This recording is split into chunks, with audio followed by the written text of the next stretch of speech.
关注最新资讯，把握经济脉搏。大家好，我是主播小陈，欢迎来到我的频道。本期主要内容：近期2022年第一季度的全国平均房价数据出炉，房价重回万元内，全国商品房累计均价为9845元每平方米，同比跌幅为10.7%。70多个重点城市中，二手房下跌的城市占比高达81.4%，不少城市房价跌回了2年前。融创地产董事长孙宏斌表示，要考虑不同城市情况买卖房。自3月11日，央行公布2月份的金融数据以来，房价大跌的情况已经很明显了。居民短期贷款减少2911亿元，同比多减220亿元；居民中长期贷款减少459亿元，同比多减4572亿元。尤其是长期贷款比预期低了一半，是2007年以来第一次负增长。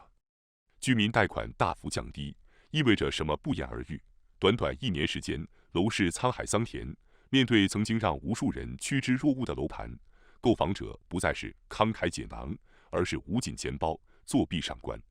说的再直白点，现在大家都不愿意买房了。要知道，这还是在近期楼市暖风频吹的情况下。据不完全统计，全国有60多个城市松绑了调控，其中包括降低首付比例到20%。房贷利率大幅下调，公积金新政等，可谓是刺激买房的措施一箩筐。但是购房者就是不买账。为什么会出现购房者信心极度缺失不买房的情况？专业人士分析，主要是2方面原因。其一是房企接连暴雷，其中不乏百强开发商。仅2021年，全国就有400余家开发商倒闭破产。购房者现在最担心的不是房价上涨，不是买不到好房子，而是自己辛辛苦苦几十年的积蓄购买到债务出问题的开发商开发的楼盘，因为最终可能是交房延期，甚至是项目烂尾，这意味着血汗钱打水漂。其二是收入大幅下降，购房计划暂时搁置。此前一项调查结果显示，40%购房者放弃在2022年买房，收入降低是主因。但最近一段时间，中介、置业顾问、媒体都是在宣布房价上涨，楼盘热销。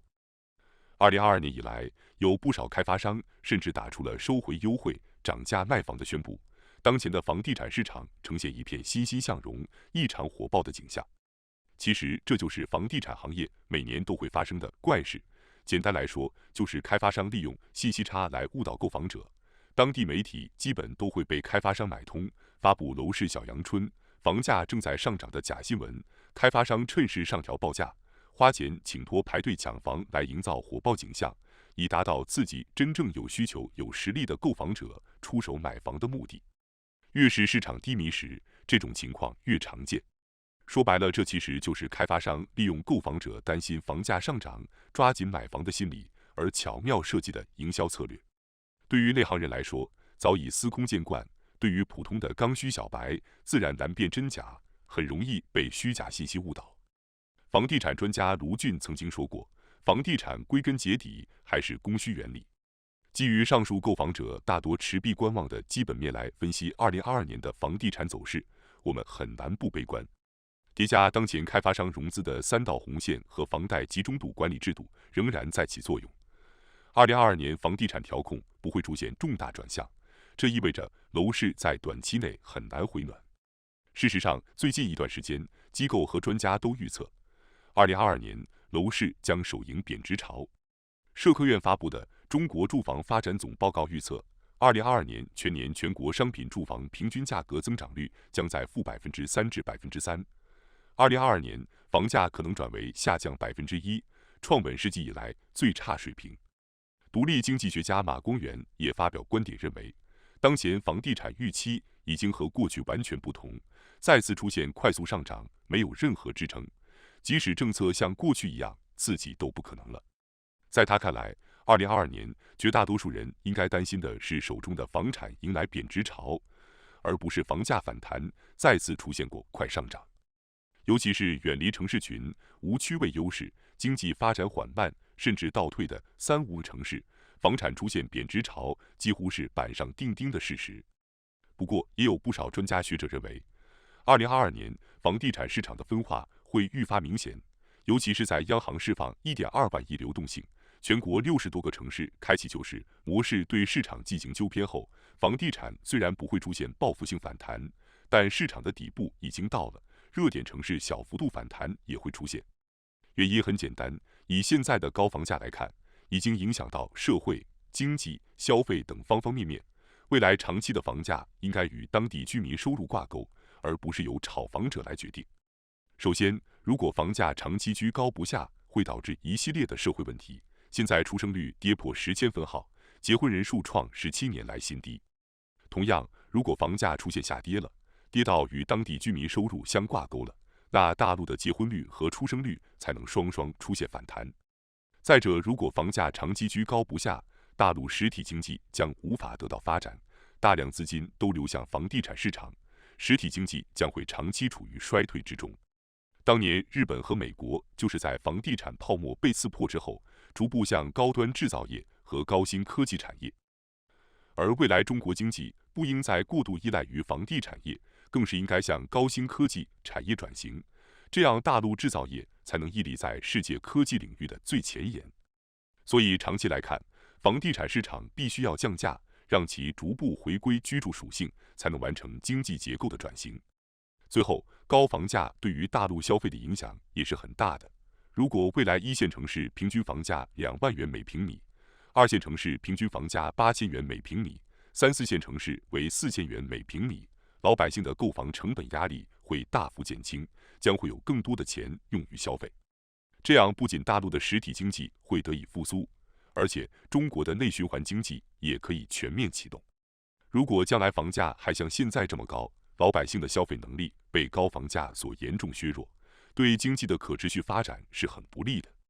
从长期来看，大陆各城市房价跌回到这个水平还是很合理的，因为如果房价不跌下来，继续维持高位横盘，对于大陆社会、经济、消费等各方面都不利。而且未来中国经济要摆脱对房地产的依赖，降低对外贸出口的依存度，就必须要依靠民间消费和实体经济的复苏。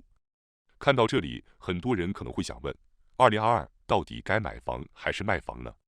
对于这个问题，其实融创地产董事长苏宏斌4句话早就说透了。这4句话分别是：第一，如果地产行业不调控的话，房价和地价都要上天了，我坚决支持调控，不调控这个行业就没办法干了。第二，未来5年房价不会大幅上升或下降，而是箱体震荡，这是所有人的共识。第三，未来要谨慎拿地，把目光聚焦到1、2线核心城市，3、4线城市不该拿的地坚决不拿。第四，当前如果不是自住，没必要买房，投资房产显然不合适了。简单来说，就是1、2线自住可以买房，3、4线持有多套房，应该卖掉多余的房产。为什么认为苏宏斌的这4句话说透了2022该买房还是卖房呢？房产专家刘博分析认为，判断2022该买房还是卖房，其实主要看2点：房价是否上涨，房产是否有持有的价值。